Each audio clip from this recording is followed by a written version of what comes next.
Okay, quick note. Can you guys see my screen and can you hear Alexis and me? Okay, great. All right, so like I said, this is going to be a bit of a podcast today. So we won't go as long as usual, but I wanted to introduce you to Alexis Boyer and kind of introduce her to you guys and get a sense of what she's done and process and a little bit about her career. And I was also hoping to learn about Austin because my wife and I continually, I mean, it's going to be hard to leave Laguna Beach, but we keep thinking about Austin. Well, Austin is an amazing place. It's absolutely beautiful here right now. Yeah, I bet. What's the temperature right now? We were talking about this just the other day because we were sitting out on our patio, and our patio overlooks the Pacific Ocean, so it's like you got about a 120-degree view of the ocean. Uh, I'd say today it's probably about 75. Oh, Um, the building that BluePoint is located in is on the river, so we have an amazing view of the cliffside and the river, and it's just gorgeous out here right now. what part of Austin is that? It's kind of central Austin. Um, if you've ever seen pictures of Austin, Hmm. there's a pretty famous bridge called Pennybacker Bridge. Oh, And yeah, we're located in the building just underneath that bridge. that's kind of central to downtown, right? Yeah, Okay, so um, but a little south of downtown, if I remember right. yeah. Okay, cool. All right, so Alexis, why don't you just tell us a little bit about yourself, like what you do now? So at the moment, I'm split half and half between being a foliage artist and a character artist at BluePoint. Mm-hmm. Um, so yeah, I'd say it's probably split 60-40 foliage and like 60% foliage and 40% characters. Yeah. So Wait, primarily a focus on foliage. foliage and characters? Yeah. How's that work as an environment artist? Uh, so, I mean, for Shadow, there was such an intense workload for the amount of time that I had Yeah. and the fact that it was just me working on foliage that I kind of got stuck doing only foliage work. Yeah.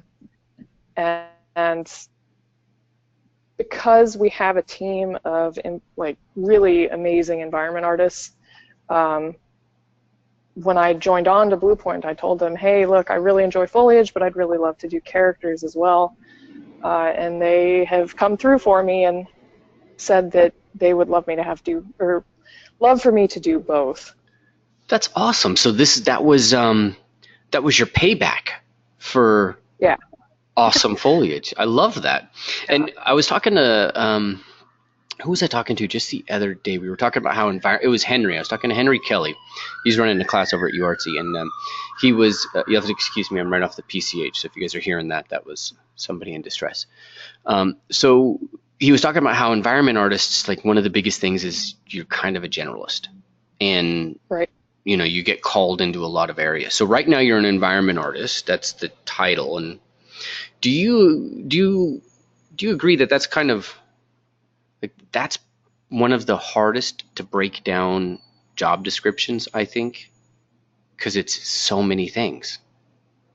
It is a lot of things, and especially where you work at a company that is on the smaller side, Hmm. you have to wear a lot of hats.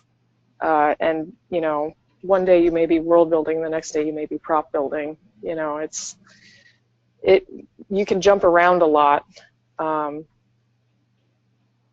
and yeah, I mean, in general, as an environment artist, there's so many things to do. Yeah. Uh, Yeah, it's yeah, like if you're doing character, well, I'm on a character. But if you're doing environment, right, you're like, oh, it's a prop. Now I'm doing terrain. Now I'm doing right, trees and foliage yeah. and then you're doing that building, so many things. Do you find that environment artists specialize or, how does this translate? So you've done foliage. How does this translate if you leave and you go to another company? Do you suddenly now start doing city blocks or how's that work for your career? You know, um, being an environment artist, I've always done, the rocks and the hard surface stuff and the Yeah. bricks and whatnot. It wouldn't be a problem for me if I decided to go someplace else and I wasn't going to be working on foliage stuff. Yeah. Um, I personally prefer it because I love making trees. There's something about nature that is just captivating to me. Mm-hmm. But I think in general, as an environment artist, you understand so many different things about the environment that moving from one thing to another, as far as creating objects, if you were to go someplace else, it wouldn't be a detriment, I don't think. I hope that answers your question.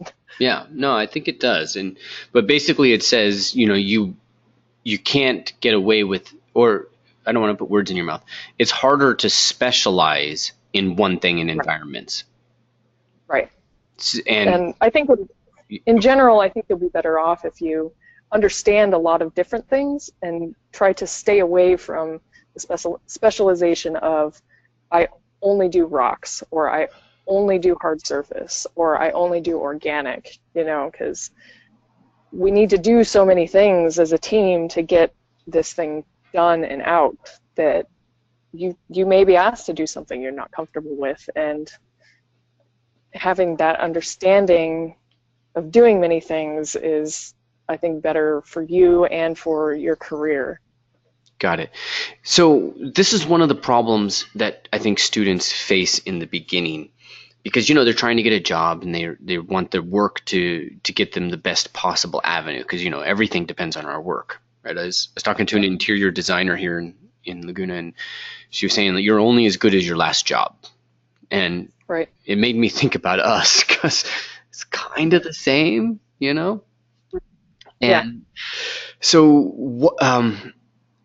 what do they need to focus on to get in the door as an environment artist? And maybe what might be wise is, like, what was the path for you becoming an environment artist? Did you just go out there and learn everything, or what was the first 2 or 3 steps of your career? So for my personal career, a lot of it was, focusing on the fundamentals of, materials, making sure that my materials look correct, Mm-hmm. Not cutting corners, because, as veterans of the industry will see where you're trying to cut corners, right? Mm-hmm. You need to hold yourself to a level that people aren't going to point out things where you're embarrassed and that maybe you did cut that corner. And then,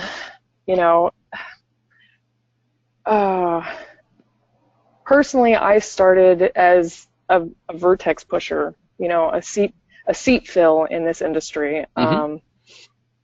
I think that's where a lot of people probably start, is they have a decent portfolio coming out of school, and then you enter this industry as someone to fill a seat to get a game out the door, which, as horrible as that seems and feels, it's kind of a necessary evil for our industry. And so that's where I started. I started at Junction Point Games, trying to get Epic Mickey 2 out the door, doing a lot of vertex blending. I didn't get to model anything in that game. I didn't get to make any textures. And then from there, I moved on to another small company in Austin where I did get to model a bunch of stuff, and that team was really small, and in that team we had to really wear a bunch of hats because there were only 7 of us for the making of Record. Mm-hmm. And that game was a AAA game, funded by Microsoft. And with 7 artists, it's extremely daunting to try and understand how much work there is. And so for me, I did a lot of the hard surface rocks and a lot of the terrain. So building materials for terrain and rocks primarily terrain and rocks is what I did.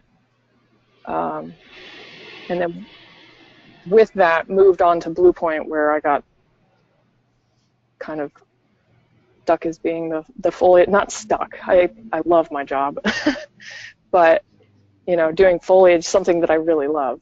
Mm-hmm.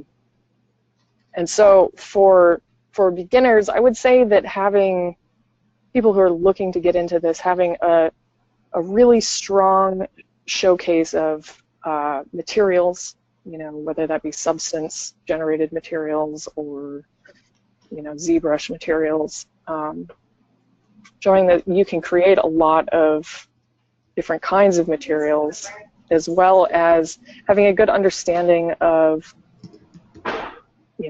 low poly modeling, whether that be buildings or props or small environments, beauty corners. I think that's what's going to help people the most coming out of school. Got it. Yeah, hopefully that wasn't a wild tangent. No, that was good. So if I can recap, what I heard was one of the most important things right off the bat was materials, and making sure that on that level, you're at least you're speaking the language and understanding what the differences are there. And so if we could just dive into that a little bit more, like what is it that makes, a material, like, how do I say this? What's the difference between cutting corners and really doing the work? If you could put it in words, because that's what we're really talking about right now. Is it specularity? Is it reflection? Is it having proper shadows? What is it that really tells people that you've spent the time on materials? So I think having a good understanding of PBR is important. Mm-hmm. And further into PBR, I guess understanding specularity or gloss maps in PBR. I think if you can properly vary your specular values so that maybe when you're looking at something at a glancing angle, you can actually tell the differences in the material based on that glancing angle, mm-hmm. Through the specular and metalness and whatnot. Roughness. Roughness. I always forget that it's not specular anymore. You and I both. So, being able to show a good roughness that shows good values at a glancing angle is something that I look for when I'm looking at materials that I think are really well done. Mm-hmm. Proper albedos, you don't want to have too much or any lighting information in your albedos.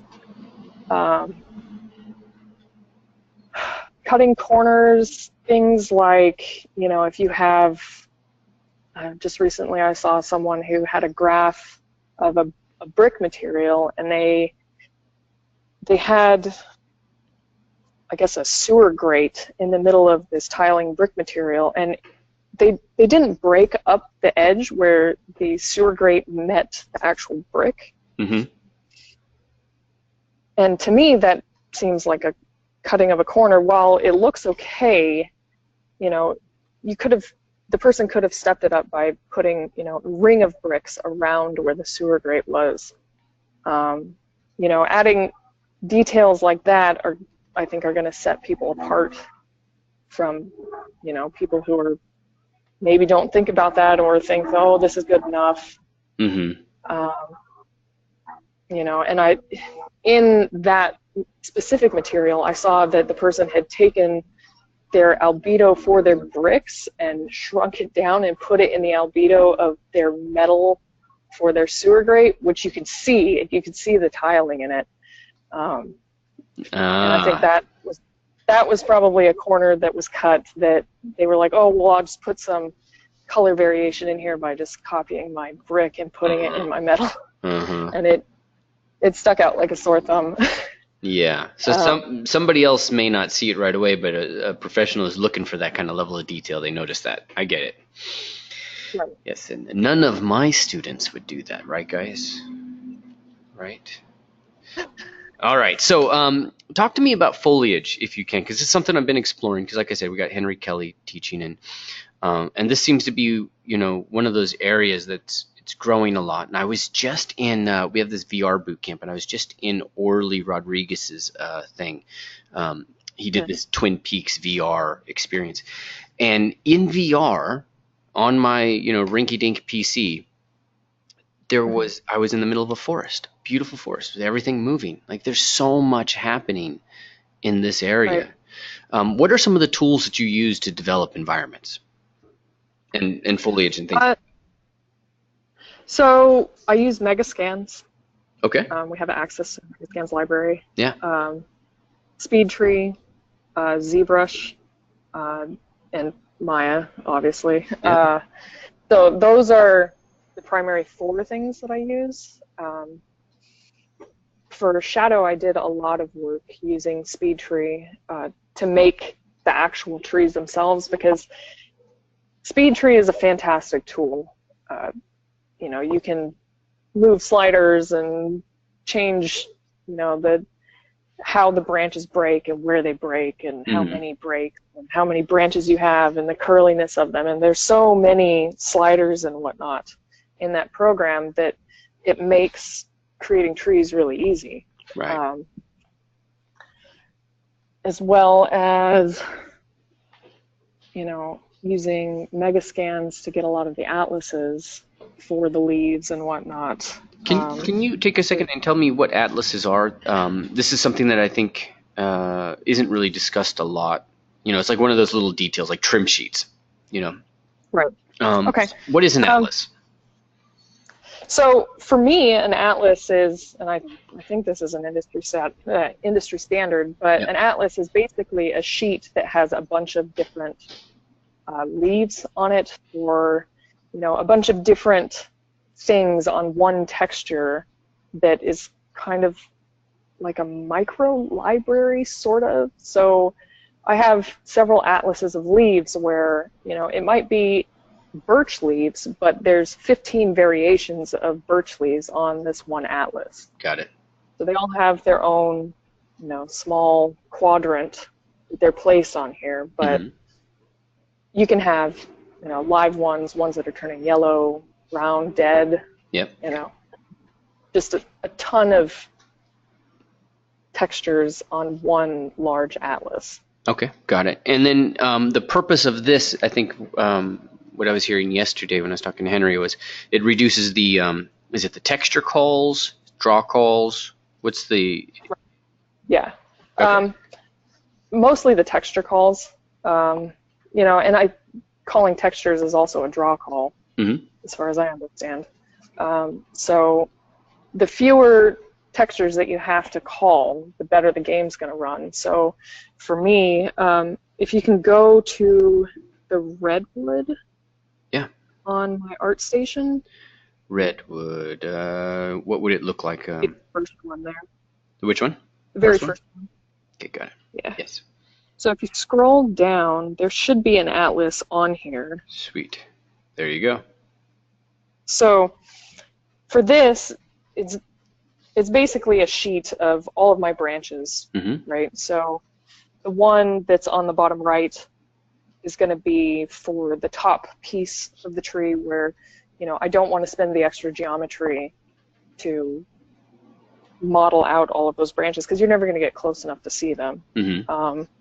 And then the other pieces are, I cut them out and then break them up in different ways. So I might have one, branch that has the whole branch, but then another branch I might cut off some of the smaller branches or cut it in half.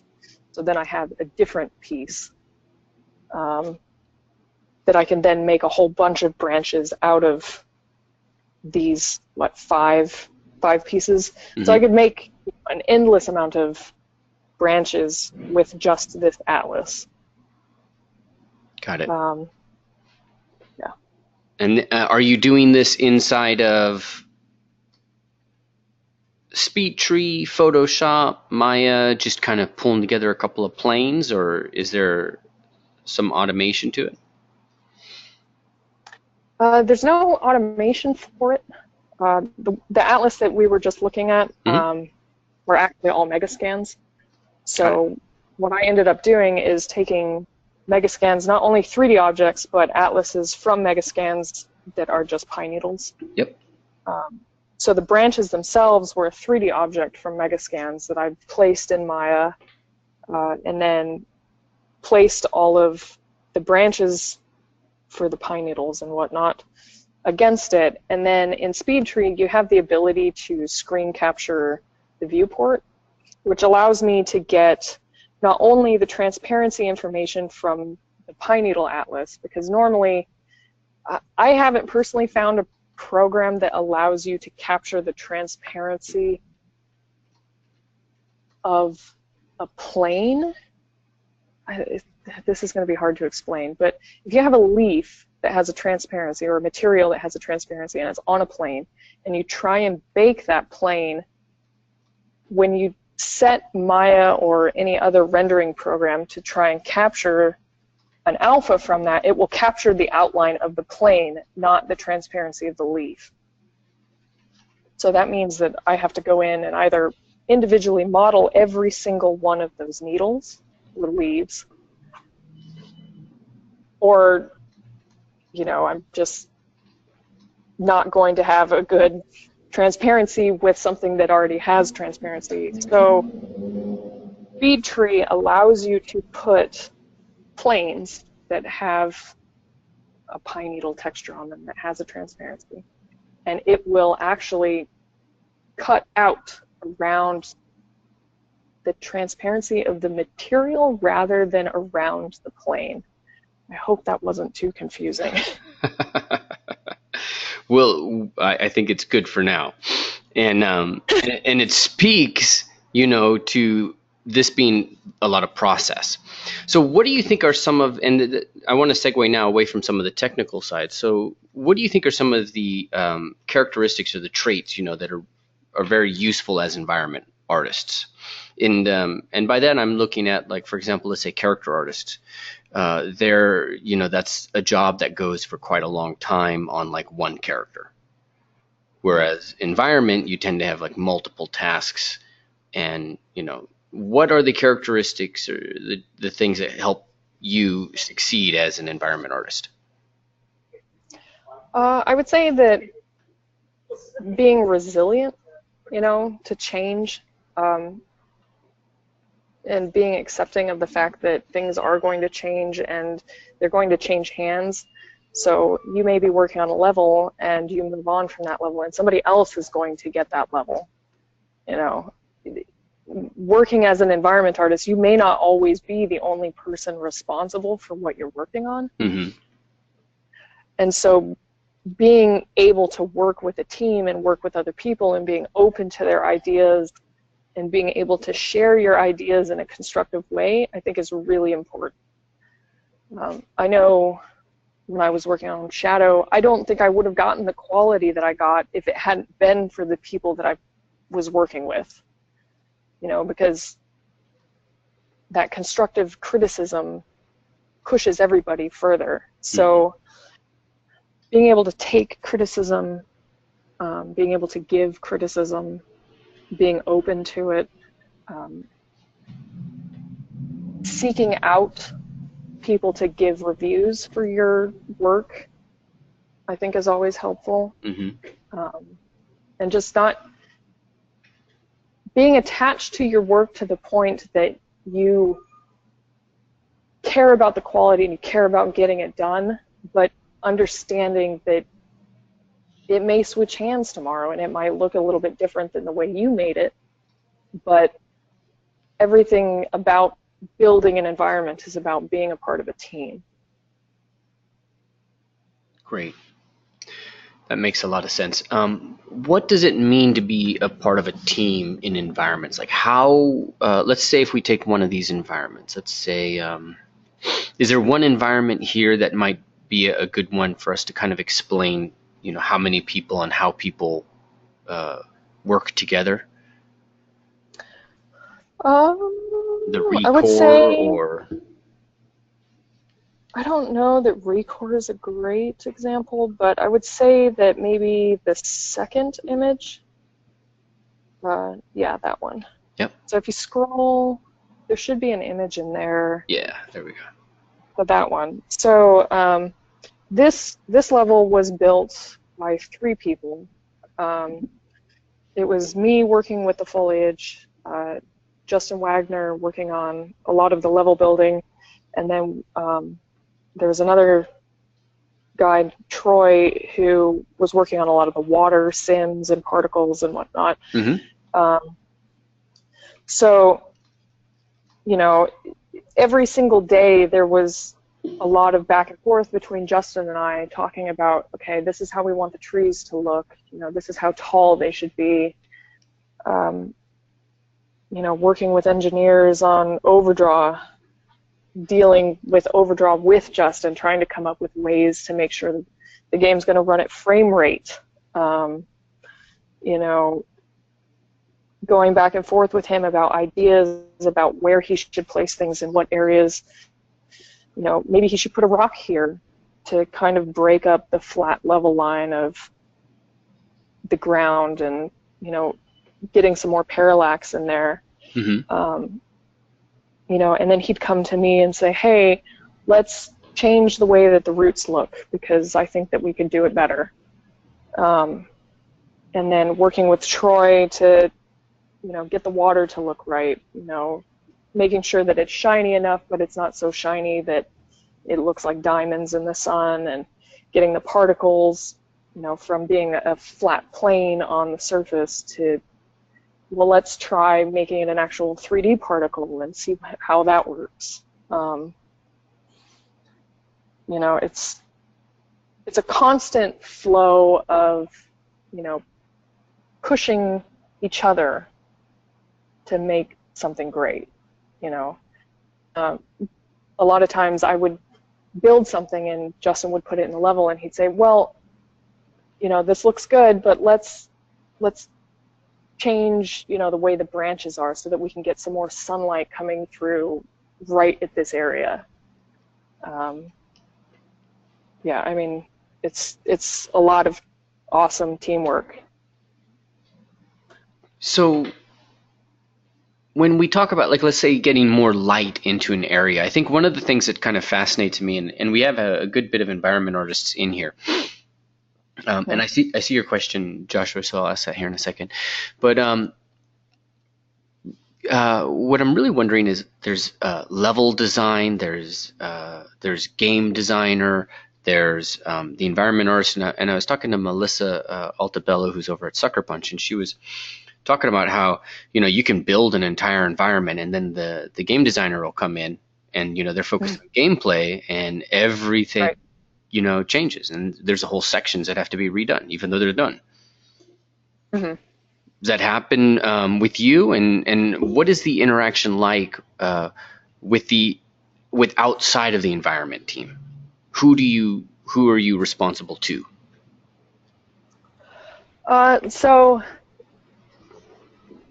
at BluePoint, since we've been making remakes, there isn't any design change. But when I was working on Recore, and before that, there was a Batman game that we worked on for Vita.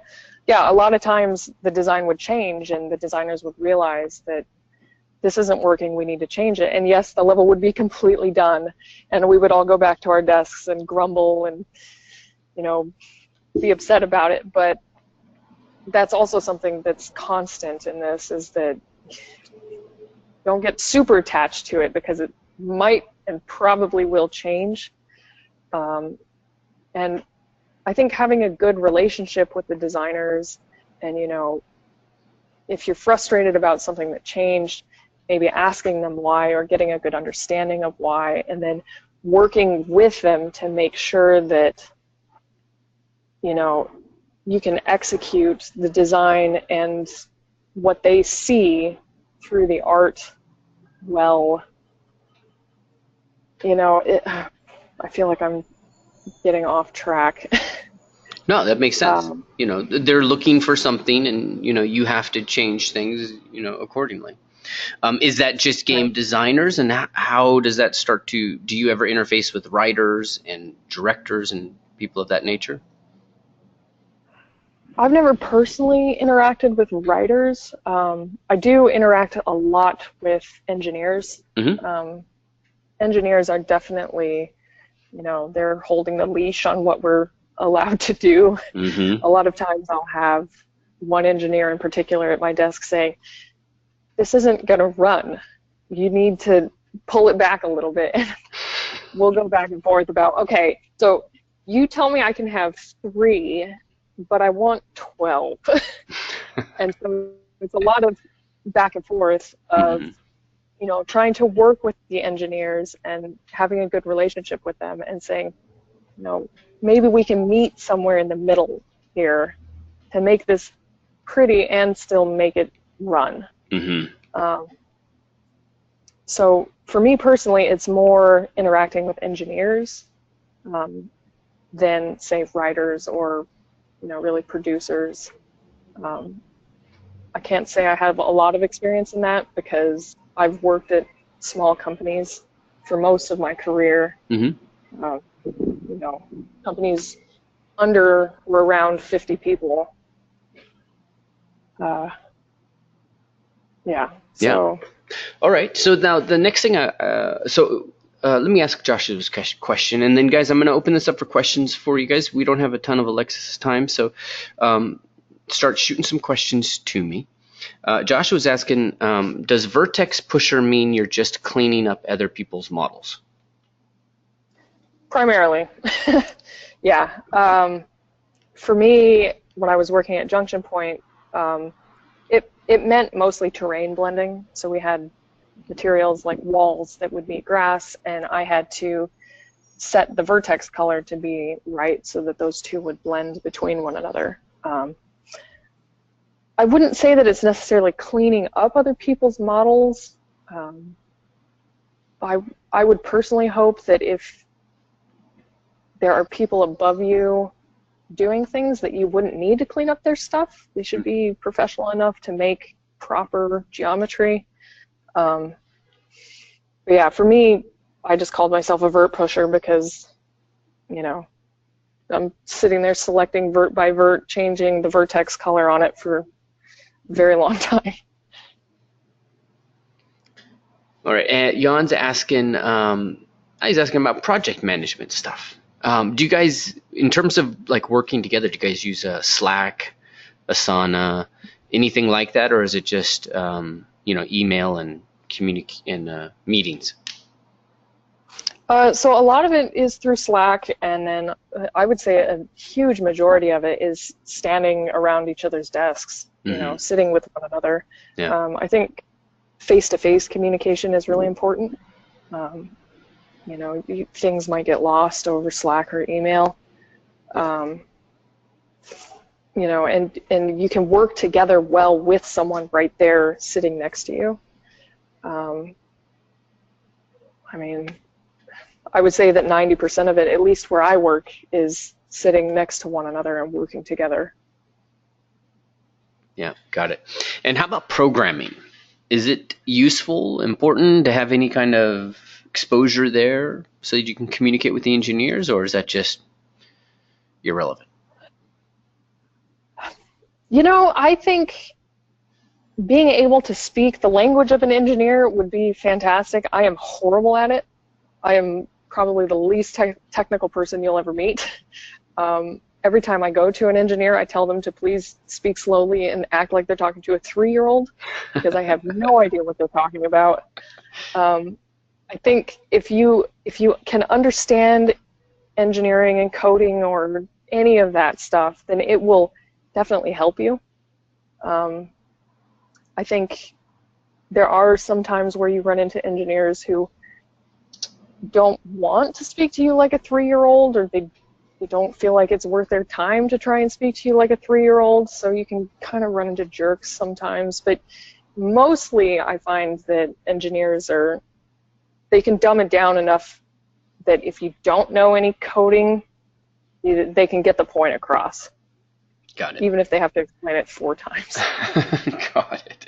Isaac's got a tech question, or kind of a procedural question.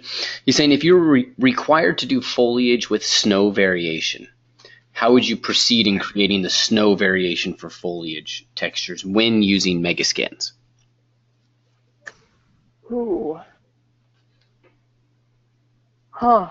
That, I haven't ever had to deal with that. I think I would probably make my atlases.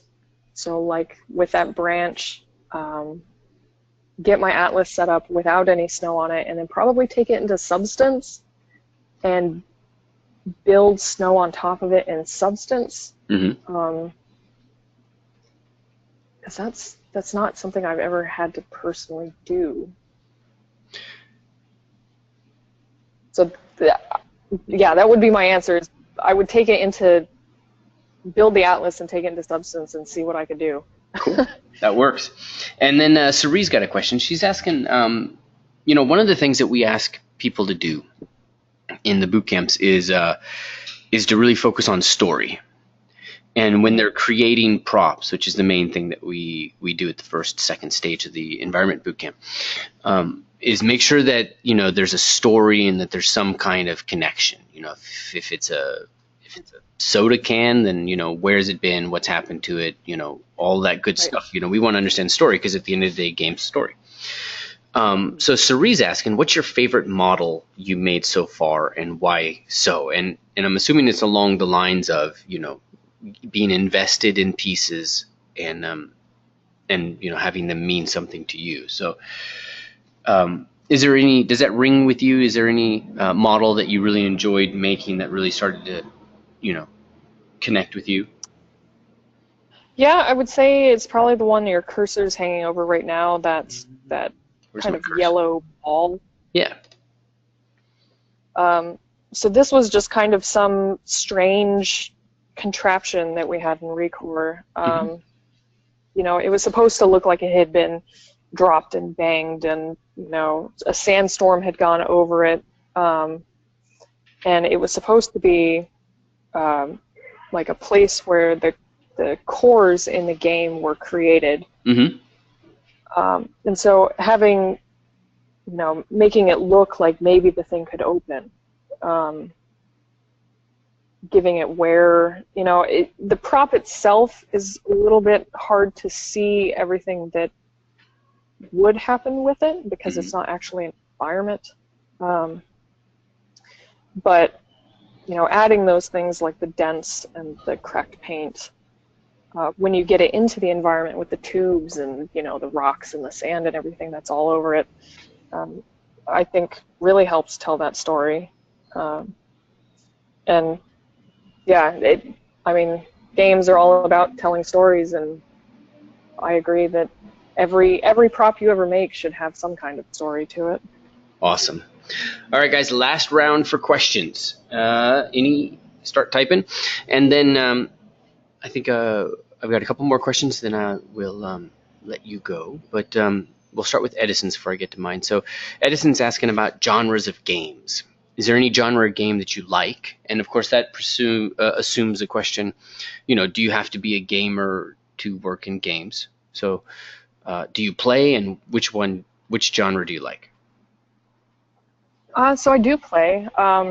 There's a lot of genres that I like. I think I'm the biggest fan of FPSs. I also like RPGs, action games. Most recently, I've been playing Far Cry 5, which is amazing. God, that game looks so good. I don't know that you need to be a gamer necessarily to make games, though. I think playing games helps you stay competitive as far as seeing and being inspired by what other people are doing. Playing Far Cry 5, I'm looking at, their foliage and their grass and their trees and everything, and it's just like, wow, these are things that I could do that, maybe I didn't think about before. That's a good point. You see what other people are doing. Right. Yep. And I think it's important in that sense that you want to stay competitive. You want to keep up with what other people are doing and being inspired by what they do. outside of that, I don't really play a whole lot of games because I work in this industry. I would rather be outside Mm-hmm. than inside playing games. Mm-hmm. Um, but it is, I think it is necessary that you play and you look at what your peers are doing. Got it. All right, and Jan, I can chat with you later, but I'm not quite sure that's the right question for this format. And then I think what I want to do is ask Michael's, and that kind of segues into the last questions I like to ask. But Michael's asking, he's been out of college for 2 years trying to be an asset artist to break into the industry. What advice do you have for somebody who's, been out of college? Obviously, he's here taking classes, but he's out of college, trying to make himself useful, and Mhm. and get that first job. What are Okay. some of the ways that somebody can like give themselves more exposure, connect, find that job? Um, well, I would say that if I were a student out of college, trying to get a job, my number one goal would be to try to get on the front page of ArtStation. Mm-hmm. So when you get to the front page of ArtStation, it's just a snowball of people looking at your portfolio and your work. And so I think creating something that you think is the quality level that could be on the front page of ArtStation would be the number one goal. So really focusing on, normal baking and making sure your normals look good and they don't look flat. And like I said, all of your material work. And then also, I think a good marketing way to help you get to the front page of ArtStation is making sure that that thumbnail that you post is going to be a knockout thumbnail, that everybody's going to see that out of all of the stuff that's on ArtStation, all of the stuff that's in that trending page or in that latest page, that it is something that people want to click on. So getting a thumbnail that has high contrast, something that's got a real pop of color or something light surrounded by, stuff that's a little bit darker, or, just high contrast, and then maybe having a banner on it. For when we did the Shadow of the Colossus dump, we all had the same banner to go underneath it, and when you have something that is high contrast, so like if you look, Yeah. if you can go back to the front page. Yep. So a lot of these materials that you see on here, like the substance sphere, Mm-hmm. the ones that pop out to you immediately are the ones that have high contrast. Yep. So the red rock, and then there's the one that says breakdown. There's the ramen bowl over there. I think having a good thumbnail to make sure that people see your work on ArtStation is really important. And then just having the quality to get there. But that thumbnail is going to be what catches people's eye. Got it. Great. Does that answer your question, my friend? And Edison, this is a good one. Does fan art, I lost it. Does fan art with great quality work? Is that your question, Edison? I'm a little confused at how you wrote it. And so what Edison's asking is he supposed to be doing original work? Is he supposed to be doing fan art? Does it matter? And I don't know, can you see much of the screen there? Yeah, I can see it. Okay, so let me show you Edison's work. So Edison's doing, Edison, I'll show her some of the stuff you got here. So here's some of the things that he's working on. So these are all part of a building. So this is all, he's doing this from a photo, to see what he needs to do, and then it all builds up. How do I exit out of that? Into this, which he's getting ready. to do the lighting and all that. So he's still getting all that stuff ready. But is it important to be doing things of this nature, or is fan art a problem for people to be working on? I don't think fan art is something that is going to be detrimental to what you're doing. Okay. Usually, in my opinion, fan art, there's a very, strict design of something that you're trying to capture, because, this is a thing that already exists and you're just trying to mimic it or, copy it or remake it or whatever. Mm-hmm. And I think that for some artists, having something to look at and to mimic can be easier, because in the industry, a lot of times we have concept artists. I don't necessarily come up with the idea of what I'm making. Usually it's somebody else. They hand me a concept and it's a picture and I have to go off of that. Mm-hmm. So I think fan art's good. Having a concept is good. I think maybe taking something that maybe has been successful, as long as you go ask the person on ArtStation or message them and get permission, I think using a concept from someone else is a good way to start, because then you don't need to come up with your own ideas. Mm-hmm. Because for me, making original stuff a lot of times can be challenging because, maybe I get lost in doing this one thing and I should be focusing on something else, or, there are details that I'm missing that might add to a scene that maybe someone else has already sketched out. Got it. Great. All right. So we've hit a little bit about, let me go back to Alexis's ArtStation.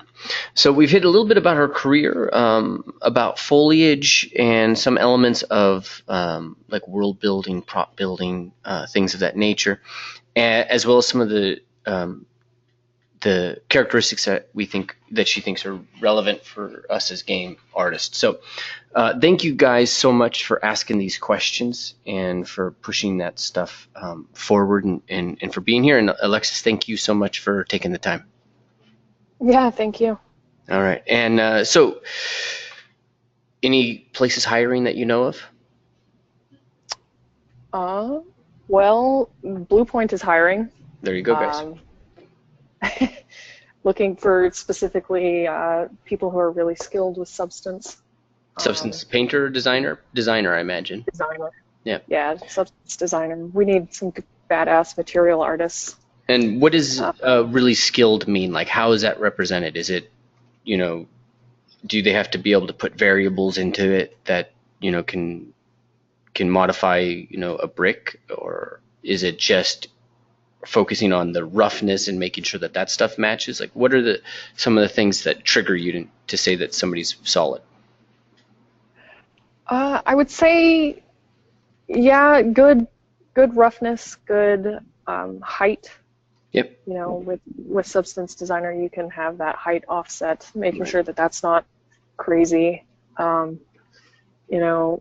Understanding your source, whether it be making a brick or a rock or whatever. And then I think a big part of it is a lot of times when if you do an art test for a game studio, they're going to ask you for your substance file. You should make sure that your substance file is going to be structured well, that if someone who's never seen your graph is going to open that file and understand what's going on. Mm-hmm. It should be very clear what you're doing from the beginning of the graph to the end, and not maybe, before you have your grayscale for the material done, making sure that you're not building the albedo before you have your normal math and your height finished. Mm-hmm.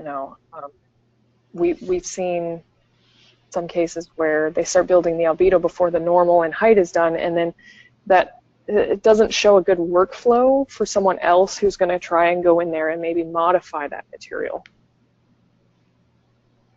Got it. Yeah, that makes sense. That's cool. Traditional painters work with black and white too. So, Okay, and sorry, I just got a couple more questions. So Samantha's asking about working remotely as an artist. Do you guys work with outsourcers? Is it all in-house? Somebody has to be there, and if they're outside of the U.S., then they have to deal with a visa, or? Um, we have one artist here who works on a visa. Mm-hmm. Um, and then we do have some people that work remote. They're primarily concept. And then we have one effects guy who works remotely. And then we have a tools programmer who works remotely. I would say that the people who work remotely are primarily people who work alone, so it's not an issue for them to work remotely. Right. A lot of times, because if you're on an environment team, you're working with a team. Usually, at least in my case, we're paired up with another person. So 2 people are working in that level together. So you need to be there to interact with them and communicate with them. Yeah. Got it. That's great. All right, guys, thank you so much. And Alexis, again, man, thank you so much for taking the time out. Yeah, of course. All right. Take care. Have a great weekend, guys. And I'll see some of you, I think, tomorrow. The rest of you guys, I see Monday. All right. Ciao. Thanks, Robert. Thanks, Isaac. Thanks, Samantha. Okay. See you, Alexis. Thank you. Bye. Bye.